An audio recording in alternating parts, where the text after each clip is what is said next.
you for tuning in to the Value Added Podcast. We really appreciate your time. Today, we have a very special guest who is CEO and owner of a company and also a very devout follower of Jesus Christ. And this is Nate. Nate Ayers. Is that the right way That's to right. pronounce Yeah, it? you nailed it right out All of the right. gate. So Nate, First try. thanks for taking the time to be with us. Why don't you introduce yourself a little bit to the audience? Who are you? What do you do other than owning a company, and what's your journey like? Absolutely.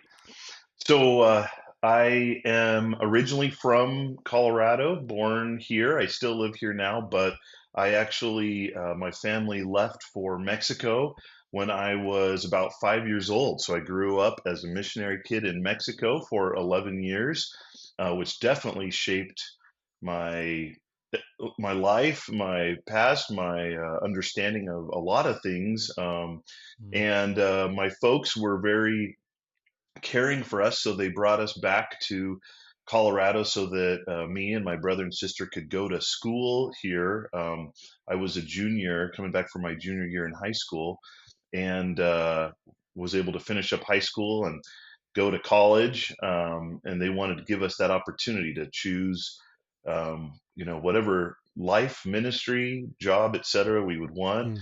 Mm. And so I thought I wanted to be a chemical engineer, and that's what my undergrad was in, up at the Colorado School of Mines here in Golden, Colorado. And then through some not plans that I had, the Lord had for me, after a few years of working actually in a furniture factory, they shut it down and let me go as I was engaged to be married, which is not the right time to be, not that there is a right time, but not your preferred time to be laid off. Really hard time of asking myself, how can this be? What's my value? I was the new future of engineering at this place, and but was able through that short version to get my MBA in 11 months. I've always been entrepreneurial since I was a little kid in Mexico, making my mom's homemade caramel recipe and selling it to neighbor kids and friends, as a lot of Mexicans do out of their homes. Not caramel, but other things. And then through God's direction, I had to spend a couple years as an assistant store manager for Office Max. Not what a guy with those degrees would think was next in line for him either. But learned some valuable lessons there, and ended up getting into software consulting in the CRM space. And after a few years there, launched my own company. And since then, it's been about 16 years of running that. And it hasn't been some huge, launch to amazing success. I think maybe God knew I needed to keep learning and growing slowly, as his normal plan, as we see in Proverbs. But I'm very blessed to actually own two companies now, and also be an pastor elder at my church for the last 15 years, and on the board of a nonprofit for a Christian youth camp, Camp Elam, that I grew up going to and volunteering at, which I love.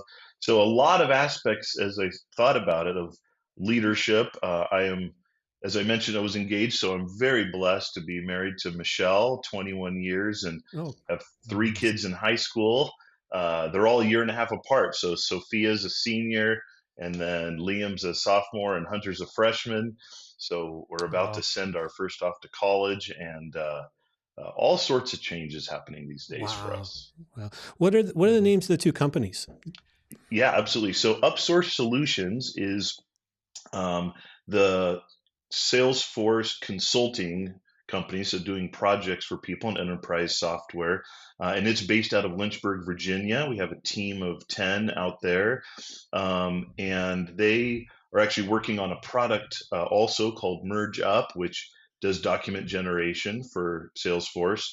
And then about 2.5 years ago, we had launched, 5 years ago, we launched another app for Salesforce that integrates Salesforce and SharePoint and connects those two.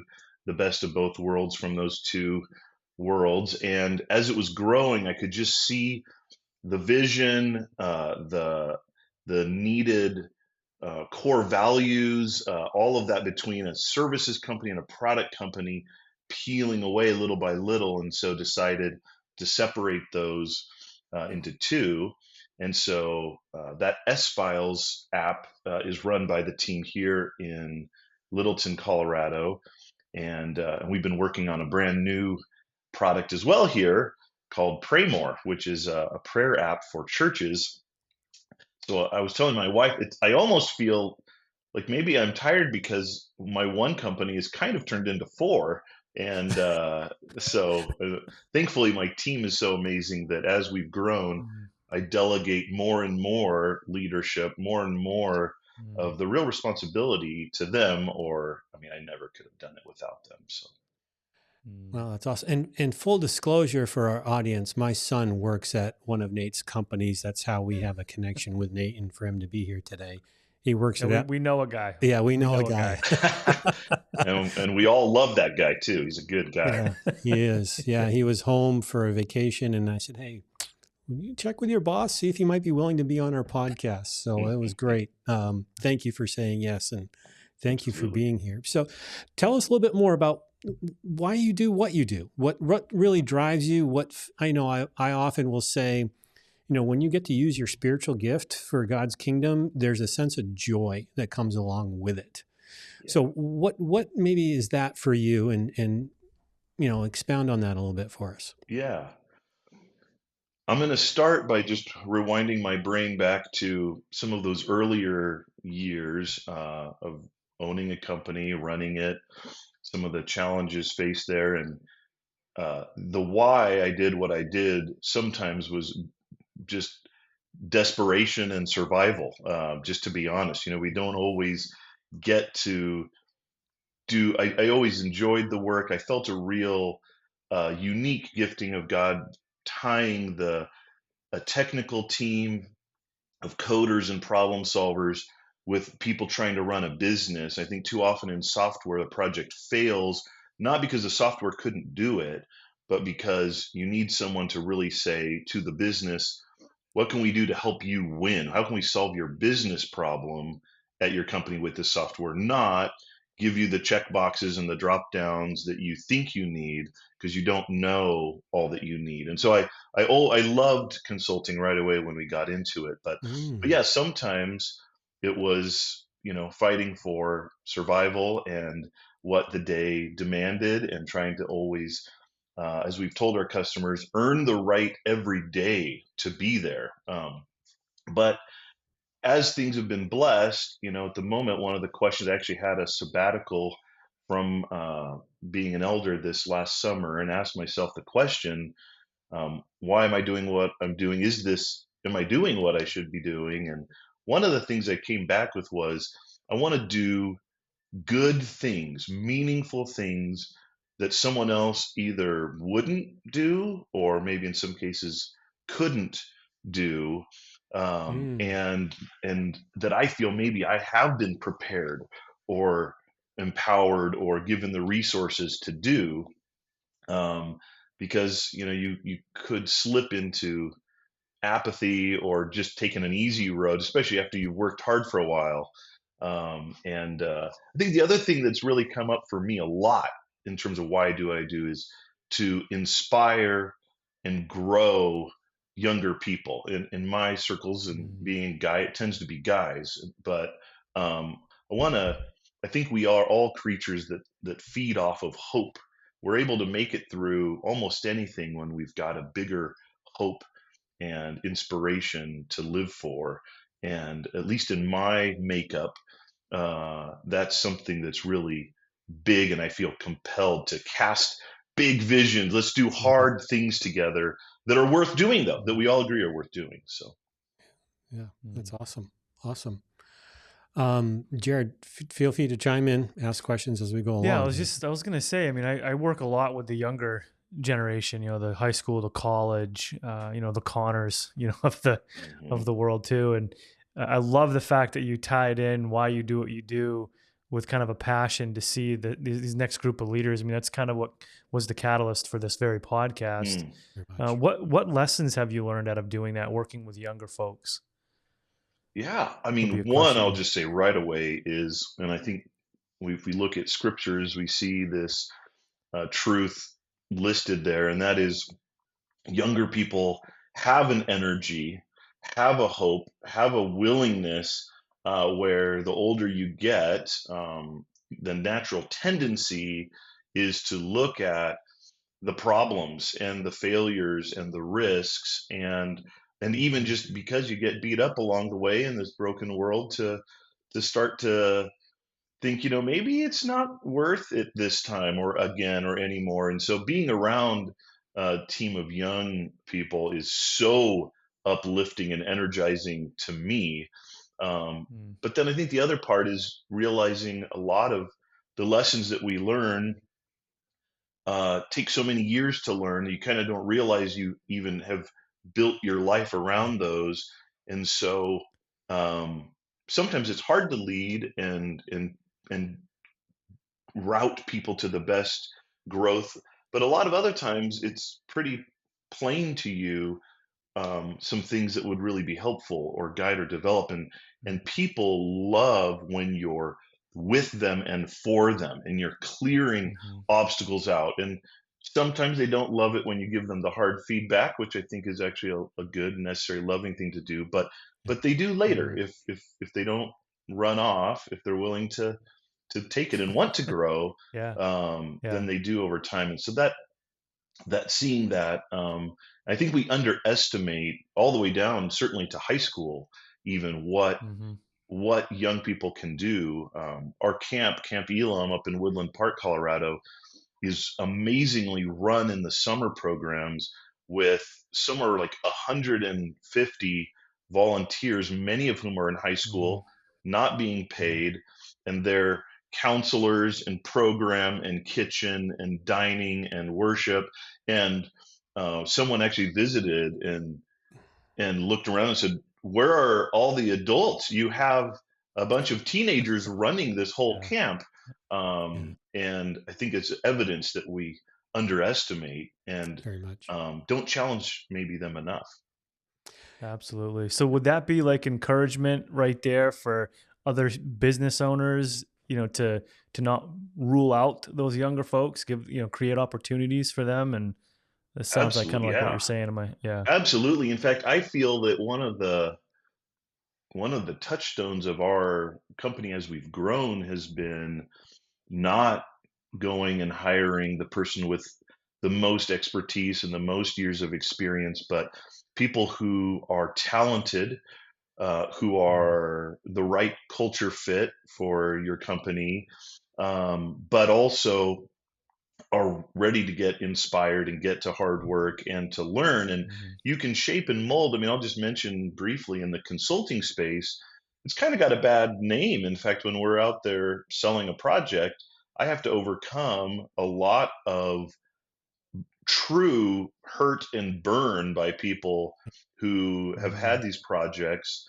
and you don't know what the experts know. That's why you're hiring them, so they often take advantage. And so I don't really necessarily want someone who's had 10 years of Mm-hmm. that sort of way of doing business, to try to overcome.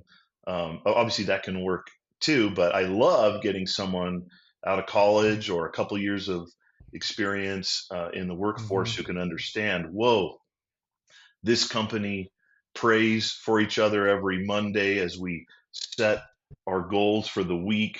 It's clear to me what's Mm. expected of me, Yeah. and it's going to be hard. I'm going to be a little scared and a little overwhelmed at times. I'm going to be stretched, but they Mm. actually care and want me to succeed here. And Mm-hmm. gosh, it's really produced so much fruit in That everybody's lives. reminds me quite a bit of what one of my professors at Bible college said when it comes to changing a church and how it operates versus planting a church. He says it's a lot easier to give birth than it is to raise the dead. Yeah. And when you're starting out fresh and getting people and giving them the authority and responsibility, they're establishing and they're taking ownership it really promotes a more healthy growth. Sometimes, not always. Mm, There's always opportunity for the mm, Lord to do a wonderful work mm. in the church body. But Yeah, no, you're I yeah, right. think what you mentioned too, Nate, is spot on about just having this teachability and this willingness, and then the business side of things, the owners having their backs and actually helping to create a culture where they feel valued and involved. I mean, that's what these folks are looking for, and a lot of companies, I think, miss that. They are looking for a lot of experience, and they're looking for who's going to bring in the most money, the fastest, and that kind of a Hmm. thing, without thinking really thoroughly through the fact that this next whole generation, there's buy-in to company culture more than there is a paycheck, Yeah. and that's No, kind it's of a big very deal to true. them. It is very true. Mm, And I think that to not paint it in all rosy, colors, the other reality that's important for a business owner, I have found, is you also have to be willing to give people real, clear feedback where they're failing and either get mhm, them to a role where they can succeed or tell them, hey, we're on an unsustainable path here. And there's a tool mhm, from a book called Traction, which has been very instrumental in how we run our company, mm, called GWC. And they basically say culture fit is important, but if there's 1 or 2 points that aren't exactly lined up, it can still work really well. But if you don't get it and want it yeah, and have the capacity to do it, if any of those three aren't there, then it's just a matter of time. And so, mhm, we've had to have over the years a few conversations which have helped. Do you understand what this takes? Because if you don't, it's not going to work. mhm, Do you actually want that? Now that you know what it requires, and we've mhm, had interns and other people who self-select out, and they're like, okay, I get what you guys are about now, and yeah, this is not where I want to be. Okay, good. Like that, we yeah, invested in you. I hope you carry that into your life. And then the capacity is the hardest one when someone does get it and mhm, want it, and you give them some tries, and it's just clear they can't get there. So, yeah. In the corporate mhm, world where I work, we have a saying: we coach them up or we coach them out. And we don't coach them out meanly, right? no, It's like you described. What's the best fit for where you're at compared to what our culture, our corporate culture is? And I'm not the first to say this. Culture will eat strategy for breakfast. If you don't have a mm, healthy culture, it doesn't matter what kind of strategy your company has.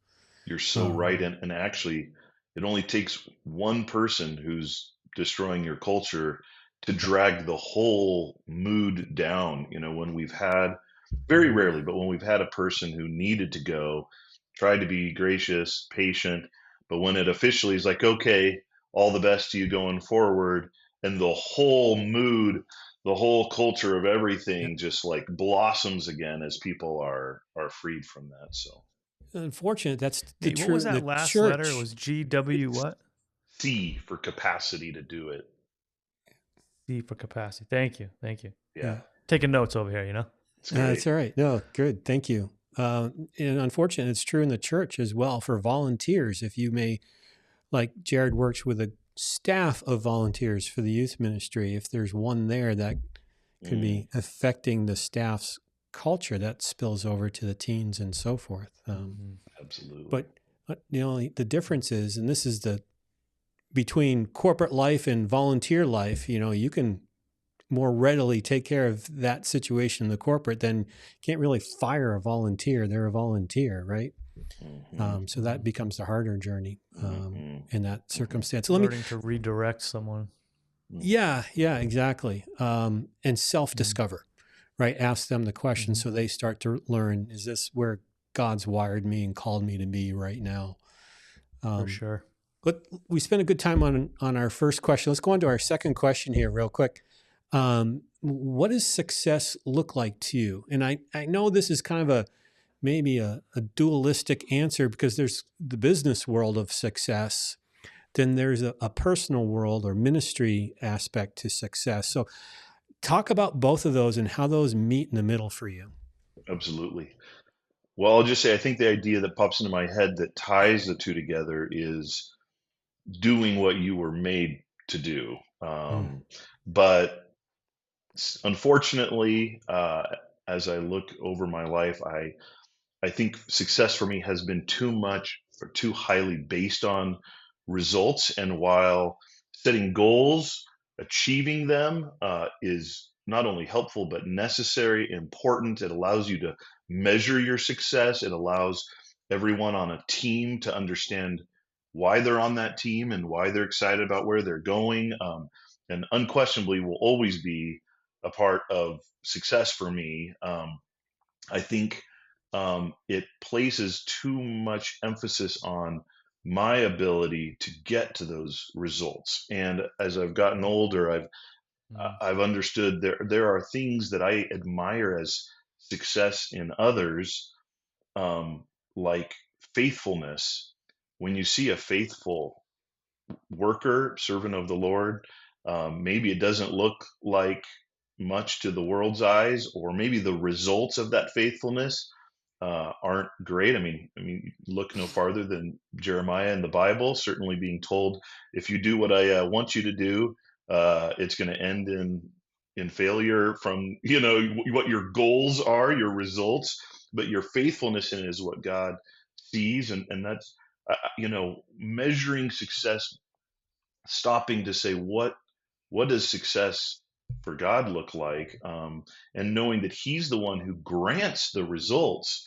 Mm. So I need to Mm. set those goals, but He's looking at my heart here. He's looking at my motives and my attitude. So I could, even in ministry, have number growth, or oh, that was a great lesson, or any number of Right. things.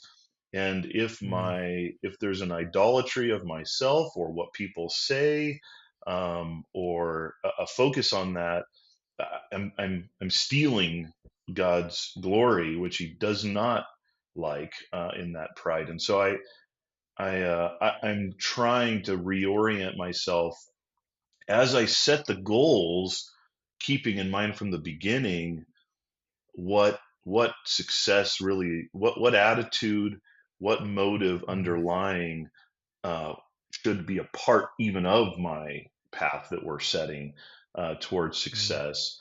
Um, so I think the last thing that just comes to mind also is, in the last year, especially for me, has been work has been. Um, I won't be successful unless the people, the team that are with me are succeeding. I can't Mhm. succeed alone. It can't set those things and go, "Yep, I got all the things I was after," if those people are not also winning. We like to Mm. say on this podcast that leadership is a team sport.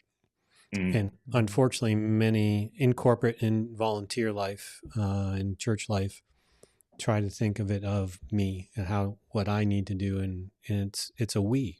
mm, Um, our pastor has you've probably heard this saying: if you want to go fast, go alone. If you mm, want to go far, go together. mm. Yeah, Mm. so I absolutely agree with you 100% there. Cool. I think too. You had mentioned you got a chance to watch the interview I did with Michaela, Yeah. and how you answered that question is actually something I messaged her directly after. I think it was the next morning. And I said, just reflecting on our conversation, and I told Michaela, I said, "Hey, the only true measure of our success really is our faithfulness to God." Mm. And we kind of had a brief little conversation just on what that looks like. But I love the way, Nate, that you integrated that with the success with what you do as a person and your business, and being that person who's faithful, and then taking people along in that journey with you. I think that's, I mean, he's spot on, my Mm, friend. thank you. I Yeah, wish and it I was think all learned the easy way and up front, but praise God, at Don't we least all? Yeah. I'm learning. I'm getting there. Yeah. yeah, Same. awesome. So am I. So what's going on in the future? Where are you going from here? Are you going to be starting more companies? Are you going to continue eldership, or is there anything in your leadership journey? Where are you going and what are you doing? He's going to Yeah. retire real early. I don't think I'll be able to do that. My wife already has warned me, you need to stay busy, so don't get any ideas. Oh yeah.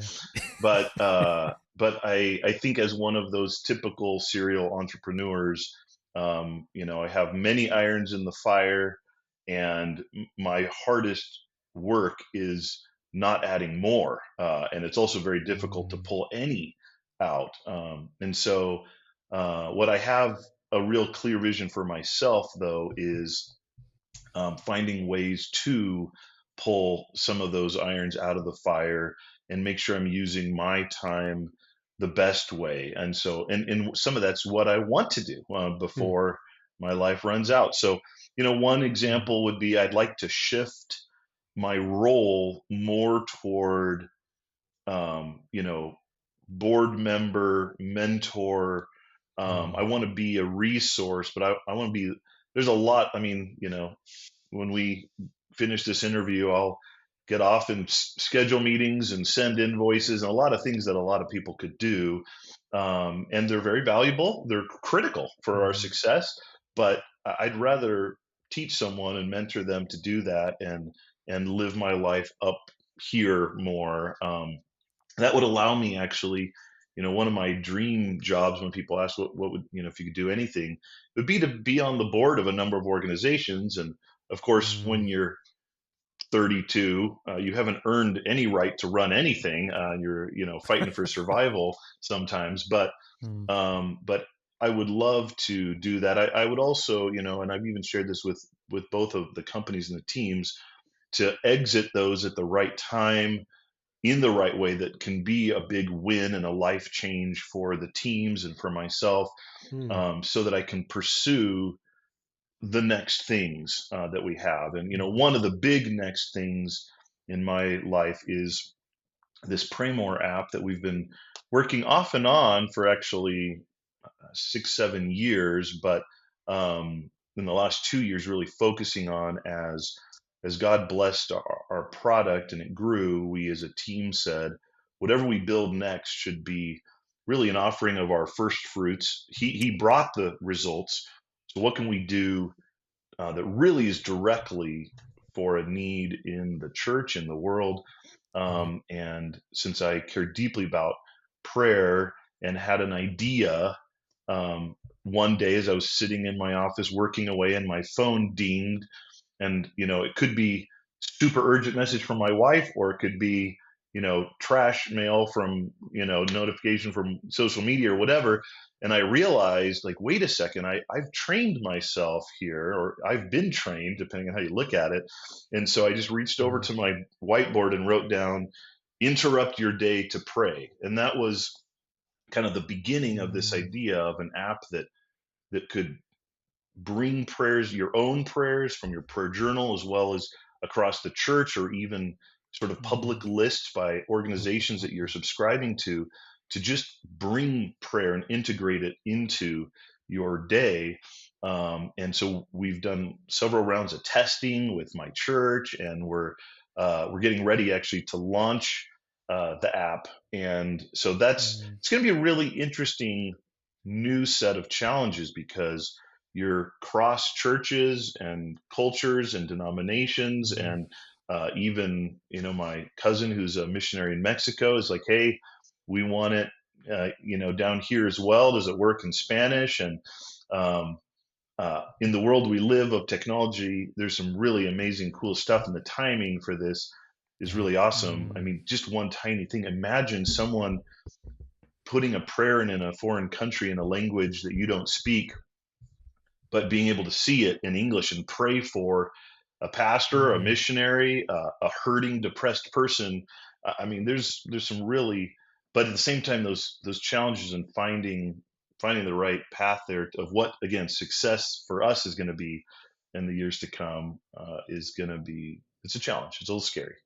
What's the name of mm. the app? Can we ask? Yeah, absolutely. So it's called Pray More, Okay. and we have our first initial website, praymore.org, is out there, and it's also on both Android and on iOS, and you can go download it and use it for your personal prayer journal and get those reminders.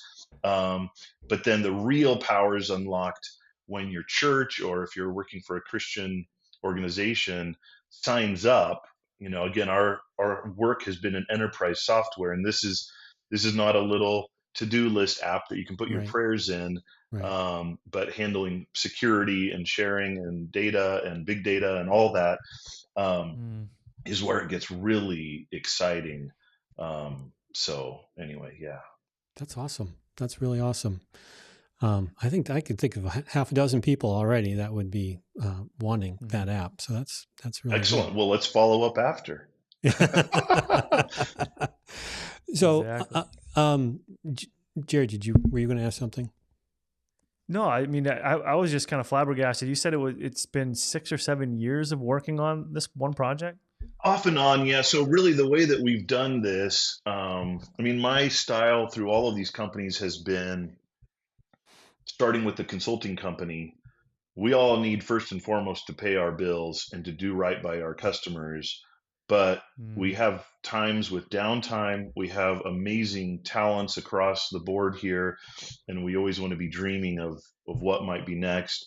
And so we take that downtime, and then in the last couple of years, it's been a conscious decision actually to pull almost half the team's time each year and pay their salaries out of our product to build and self-fund something worth making. And so Wow. for several years there, we paused because uh, uh, we actually had to move the consulting part of our business from Denver out to Virginia.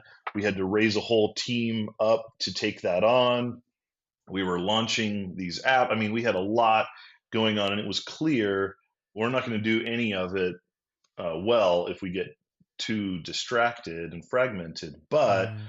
um, I kept coming back to it, and we kept re-envisioning what it might be. And anyway, I think in the Lord's timing, the waiting was good, and Hmm. but yeah, it's been a long term, multi-year vision dream. Yeah, coming from a hobby dream to reality pretty soon. Yeah, yeah. That's Do you have super a cool. And you go mentioned the live? church was kind of your playing ground there. They must have been super supportive, I'm assuming. Yeah, they were super supportive, but also, like some comedian, I think it was Seinfeld or someone once said, when you're a big name and you get up, they'll give you extra grace for about two jokes, and then you better be funny. Same for our app. Yeah, we'll give you grace. You're one of our pastor elders, and you're passionate about prayer. So yeah, I'll come. I'll put it on my phone, and after that, it better work. So we learned a lot Mm. through it, but we couldn't do it without them. And it's really created. One of our kind of taglines is we want to help the church pray more. So I believe so Mm. much in the local church. Um, this is not an isolated prayer by yourself. There's that component of that, but I really want to connect. You may have heard this in the past, but it's really powerful for me. Prayer actually changes our life and circumstances as we connect with God, and He actually answers our prayer and changes.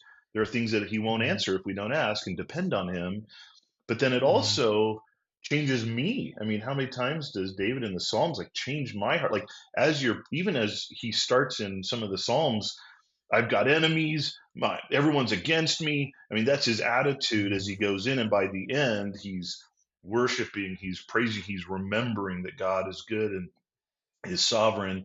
And then the third Mm. component is it changes us. I was just up doing a fundraising seminar up at camp and last week, and got really choked up as I gave the example of, if you have financial needs, to pray for yourself, a prayer like, God, just bless me in your abundance. May people give more than I need.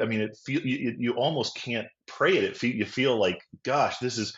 But if I'm praying for you and I say, God, will you just Mm. pour your blessings on Jared? Will you overwhelm him with your goodness. Mm. Show him your, like, that's easy for me to pray for you. Mm-hmm. And it actually changes us as I lift up your need. So I think that Mm. multi-dimensional change is incredible. That's awesome. Mm. That's an It's awesome wonderful. perspective. And you know, again, we've talked about this before. Consistency builds momentum, Mm, right? And when we're Mm. consistent in our walk, when the branch is staying connected to the vine, that consistency builds momentum. First, foremost, for God working in people's lives, and secondly, changing our hearts as we remain connected. Mm. And I just love the way you Mm. you phrased that and connected it with prayer. mm, So Mm. important, so yeah. important. It sounds like prayer has been a really bedrock, solid and aspect of your leadership and your companies and what direction you go. And a moment ago, you talked about the different irons that you have in the fire and picking which ones. I assume prayer is tied into that quite a bit. Yeah. Yeah. Absolutely. Yeah. And I'd be remiss to not start by just being thankful for the example in prayer that I've received from the leaders in my own life. Mm-hmm. Certainly, my dad and my mom, and facing Mm-hmm. challenges on the mission field in Mexico in the 80s and early 90s, but then returning to our church here. And as I began to sit with our elders, at the time, who most of whom have now either gone to be with the Lord or have shifted in their role and handed the baton to younger guys. But the we always spend, and to this day we spend the first 30 minutes of our elder meeting every week in prayer, and it reorients you. Even in your heart, you're here to make some decisions and deal with problems and get things done and cast vision and all that. But if you don't start with, it's not a 5 minute God guide us as we go, but really lifting up people by name and the health concerns and the special needs and the leaders of our Mm-hmm. country and whoever's preaching that week and our missionaries. I mean, by name, just soaking in it is an experience that I feel is one of the big blessings of my life, to sit with those men every week and get to pray, but Mm-hmm. get to hear them pray their heart.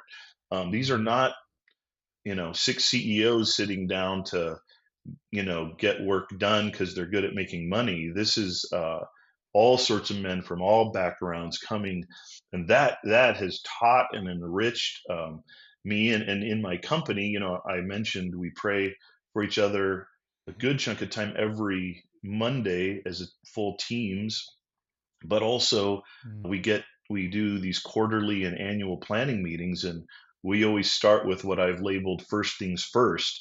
We're about to talk about how to make more money and how to launch new products and Mm. deal with support and deal with hiring and deal with all this stuff. But that time of a devotional and a time of several of the people praying, boy, we finish that, and everybody's heart and mind is going to approach everything we talk about totally, Mm. totally differently. So yeah. Mm. Can you So you've got no shame in mixing that faith right into how you run your businesses then. No, not at all. And That, we've mostly that's had wonderful. believers in the company, but through the years we have had a few who are not, and that's just something that we are transparent about up front. This is a key Mm. piece of how we run things, and we need truth, and we need help outside of ourselves. It's not, Mm. when you run into trouble, look deep inside yourself. That's one of the Mm. saddest lies, because it seems empowering, but all it is defeating. Because when you're Mm. sad and broken and you failed, being told dig a little deeper inside is actually not encouraging. I want to know I've got brothers and sisters. I want to know I've got a powerful and good person in my perfect father who actually cares and is still with. I mean, Mm. that's empowering, not find a way to do it on your own. That's just depressing. Yeah. Amen. So hey Nate, in your years of life and ministry and in your years of owning and running and starting and entrepreneurship and all that, who have you gone to? I mean, who are your inspirations, your leaders? Who are you accountable to? I mean, you know this obviously. You probably taught on this yourself, but we never stop growing as leaders. At least we shouldn't. We never arrive.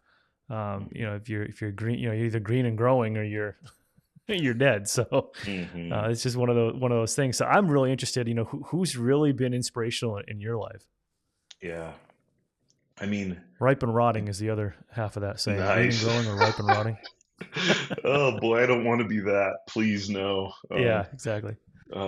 Ecclesiastes says the dark days are coming, but I don't want to be ripe and rotting when they come. So, Exactly. immediately, my parents and certainly my dad spent so much time with him um, in just all of life, but also watching him lead us and be faithful to the Lord, even when in some ways his life didn't look like the result that he wanted. I mean, he wanted to plant churches in Mexico. I mean, he originally actually thought he'd be a senior pastor and went to, get his MDiv, and then he felt compelled that that's not the biblical model. It's you can have a first among equals, but you need to be a plurality.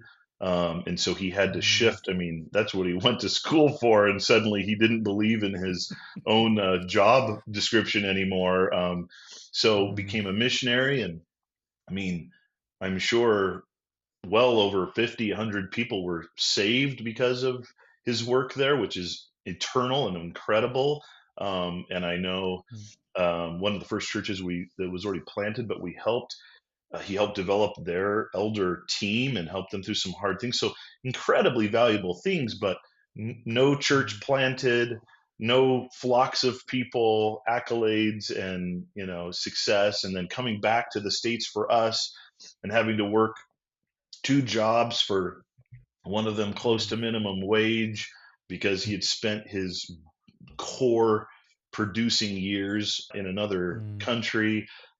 So, a lot of those things, unfortunately, even to him might look like it didn't pan out like it should. But all along the way, I was certainly watching and learning his theology, the truth that he lived out, living for others, and what a godly man looks like.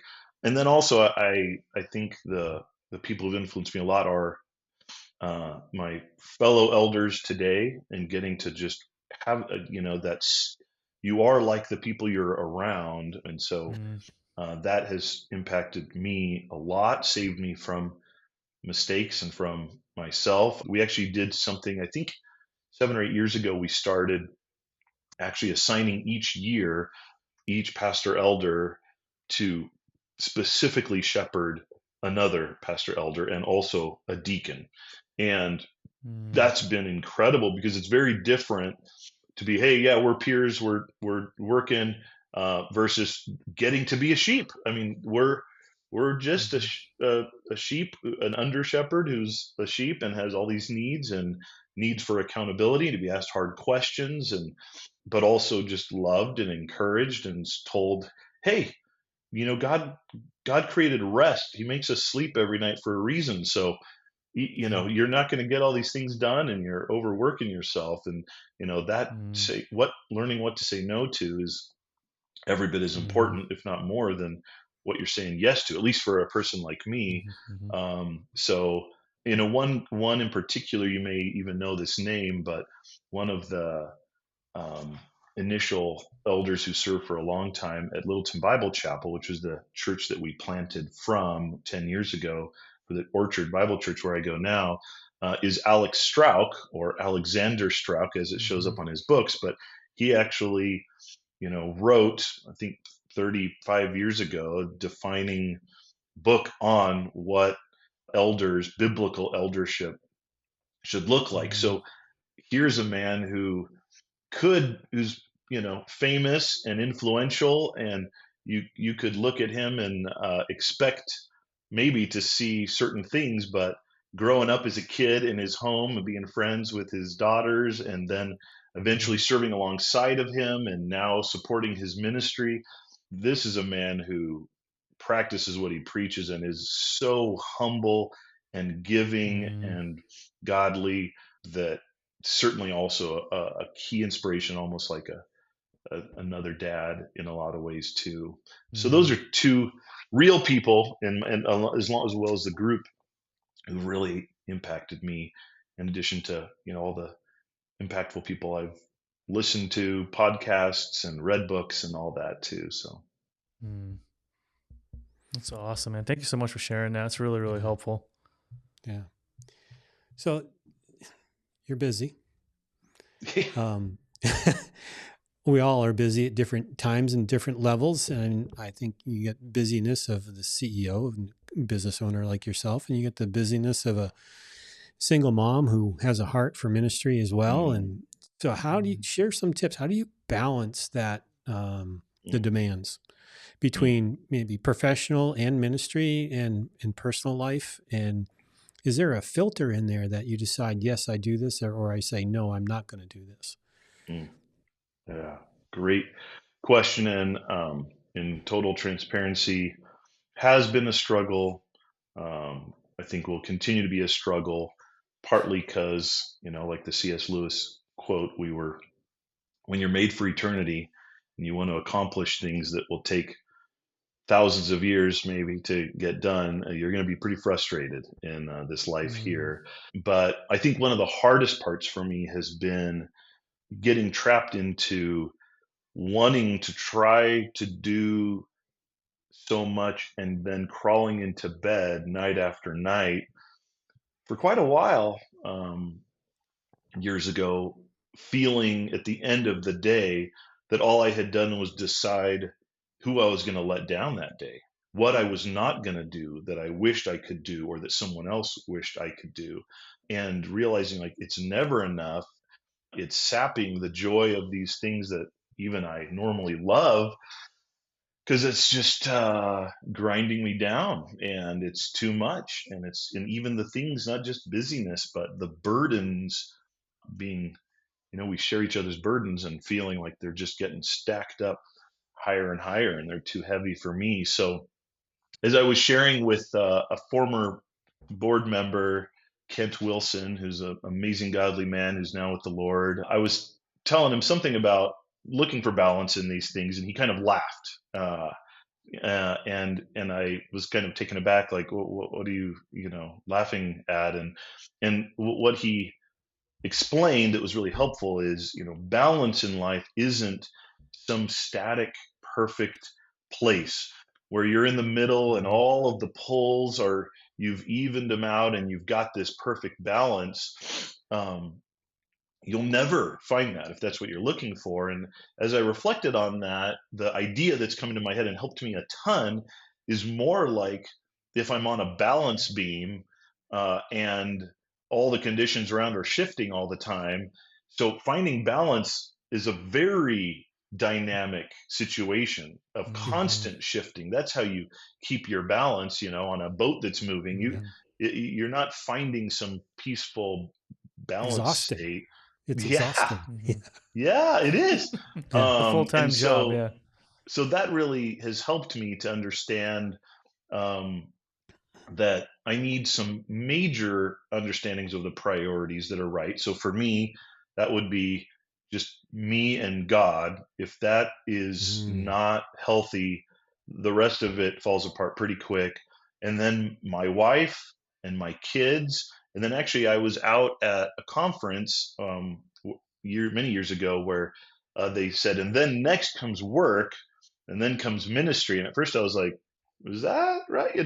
And what I really appreciate and why that's really helped me is, again, if I'm not providing for my family, prioritizing a healthy work life, then my ministry is going to be very troubled at a minimum. And I hmm think even sometimes ministry thinks it can trump all the way up the ladder, and for a lot of people does, who are mm, in leadership positions, and that causes all sorts of problems with family. And mm, when I became an mm, elder, they told me, all right, if you lose your wife, you lose your ministry, and not just meaning, divorce, but meaning we're going to be asking her regularly, how's it going? And Yeah. you need to keep that as a priority. So that hierarchy has certainly been very helpful. But then within that, Mm.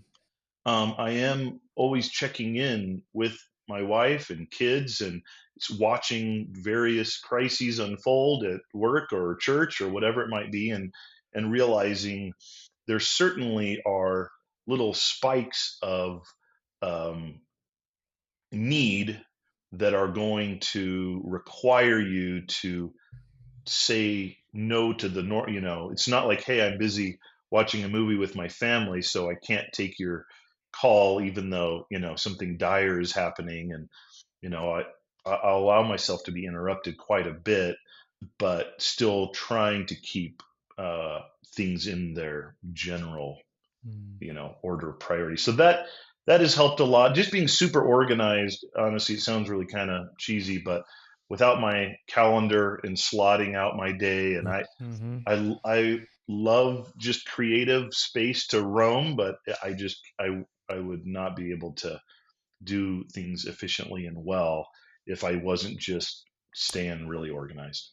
No, I love how you work the word priorities in there. I'm a big proponent of priority management, not time management. I can't create more Mm-hmm. time, right? Mm.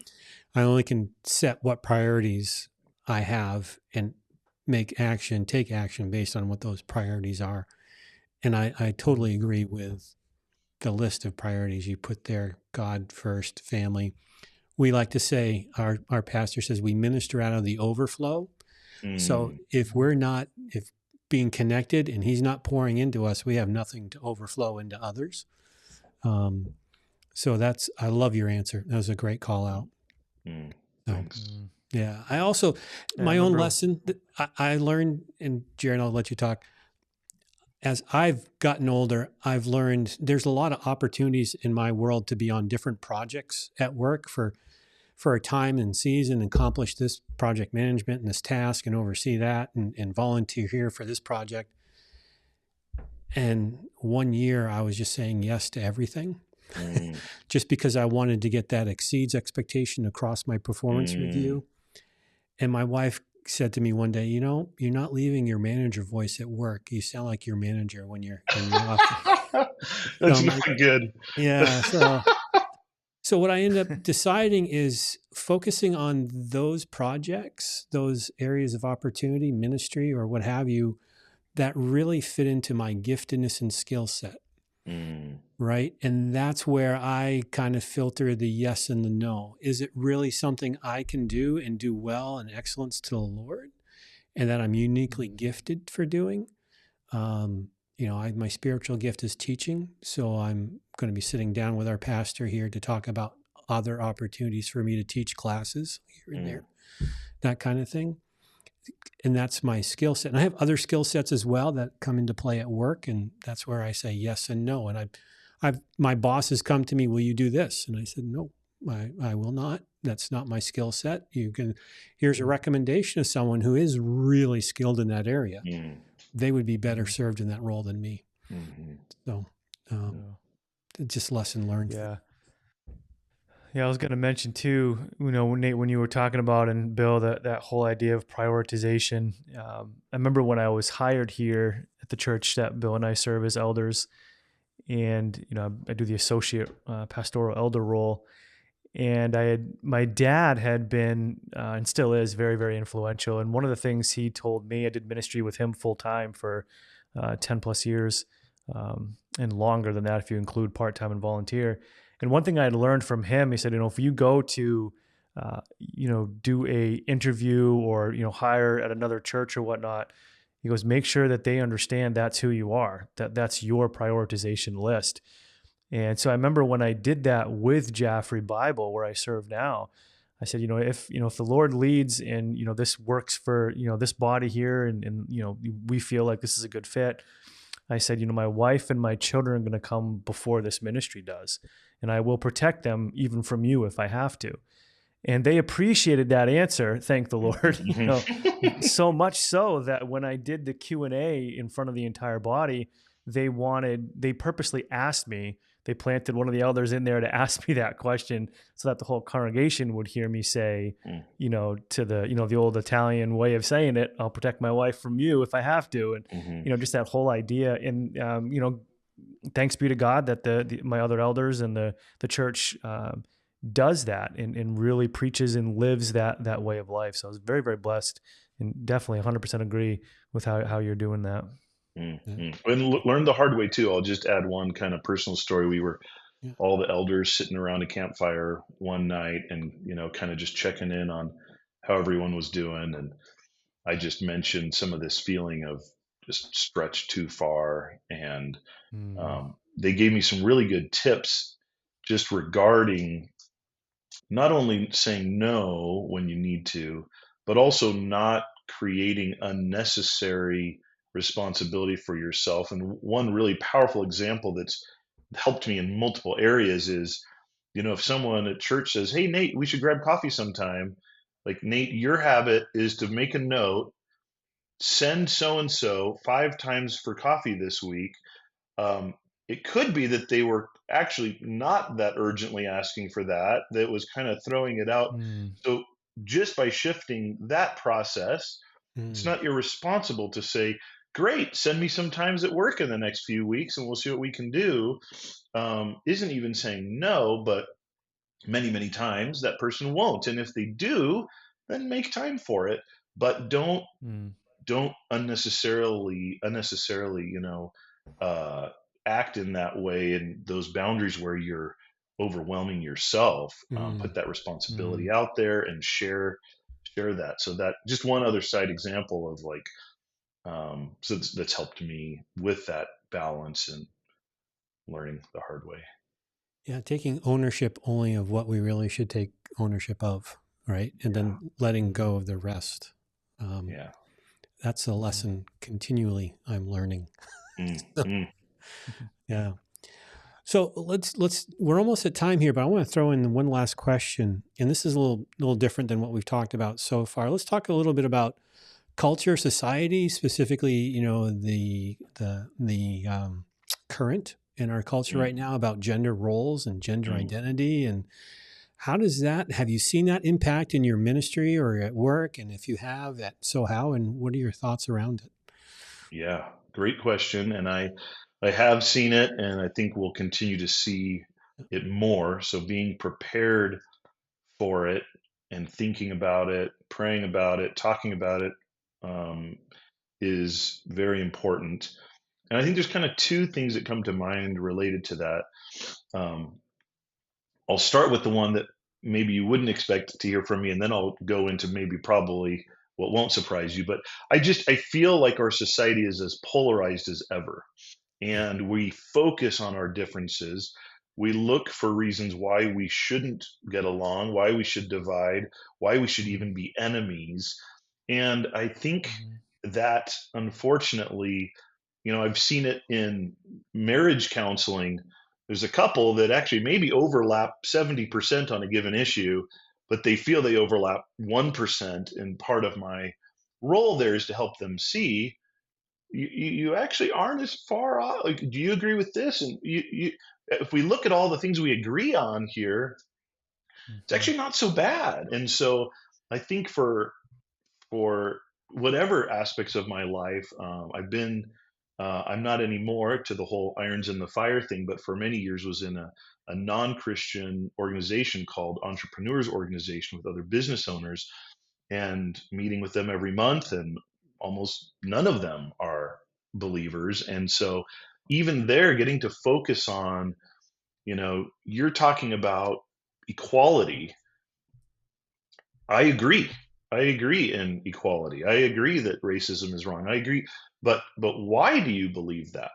And what we find is it's actually because of Jesus. You look at cultures Mhm. pre and post that don't have the Bible, don't believe those truths, and racism just isn't a thing because of course you try to assert yourself and dominate, or the genders dominate, or whatever it might be. And a great book that you may have heard of called The Air We Breathe, actually been really, really cool, speaking about evangelism out of finding those commonalities that you can agree on and causing the conversation to go to, do you know why you believe this? Why do we both think this is important? Because in a lot of ways we're post-Christian here, and in other ways we're still living on top of that belief system. So anyway, that's the piece that I want to try to do as a leader across these difficult situations and beliefs and changing cultures, to be a peacemaker, to emphasize the things that we can agree on. We want to love everybody, and we're all broken and needy and don't deserve to be forgiven. And so emphasizing that, while at the same time, and this is you know so important, you have to be immovable on clear biblical truths. We need a truth, like I mentioned earlier, that's bigger than my opinion, bigger than what I think today feels right. I change too much. I don't trust myself. I need something that I can trust, and then I need to really stand by it, no matter what the consequences. And if I get attacked or canceled or Right. called out as whatever, then I have to be ready for that with the peace that I'm standing for what's right. And I think, unfortunately, in certainly the broad culture, but in a lot of churches even, that's a scary thing. It's too scary. And so we start holding or doing things that are just wrong, and we know it, because boy, I don't know how to just be clear about this. And I think letting people wrestle with God's word is a really great thing. Like, instead of saying, well, this is what I believe, on gender issue, I think God makes boys and girls and men and women, and there's a lot of brokenness and struggle of identity that we all have. But the reason I believe this is what I trust God's word, and this is what I believe.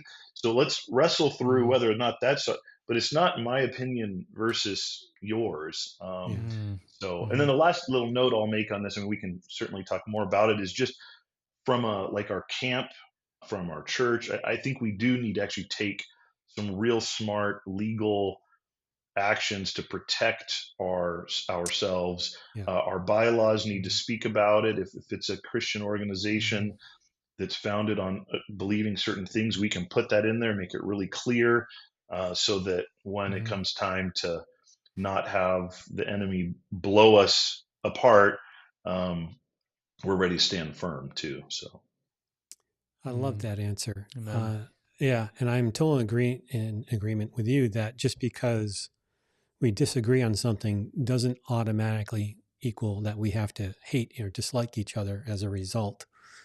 I think the common denominator we should be starting at is respect. And there's a lot of people I respect that I don't agree with 100%. There's a lot of books I've read. I respect the author and I respect the content, but I don't agree 100% with it. I think that's just an extreme mentality. It's unhealthy in our culture right now. And 100% agree. We need to take stands on our biblical truths and standards and protect the people we're shepherds of as a result. There's a book called Possible by William Ury.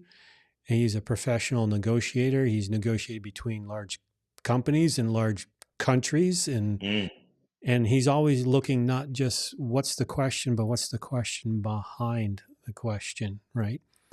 And I think you kind of hinted at that really well, that in our conversations of respect and looking at the commonality, what's the question behind the question of why is this the way you think? Okay, what led you to that? What kind of thoughts of agreement you've made in your own mind that brought you to that conclusion? Let's talk about those, not just what we're disagreeing on. Yeah. Amen. Yeah. So, well, Nate, I just want to say thank you. This is that time. You spent an hour with us. Really appreciate your time. Really appreciate the fellowship in the brotherhood here. Yes. We look forward maybe doing this again down the road if you're so willing. I really enjoyed it. Yeah. So I look Great. forward to future conversations. Awesome. I feel like Thanks, I was in a guys. seminary class. Yeah. Oh, Professor well. Nate going at it.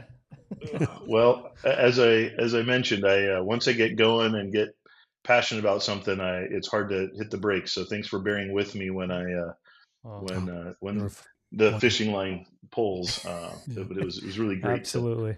think Hey, on these things with you guys. And honestly, I mean, these sorts of things leave me going back to my day Mm, renewed, refreshed, refocused on the yep. things that I already believed, but I believe them afresh. And even just hearing ideas from mm, you guys and what Mm, you've learned too is super encouraging. This is well, important. good. mm. Praise God. Yeah, Awesome. Thanks again, Nate. All Appreciate right. you. Yep. my Thank you very pleasure. much. Take care.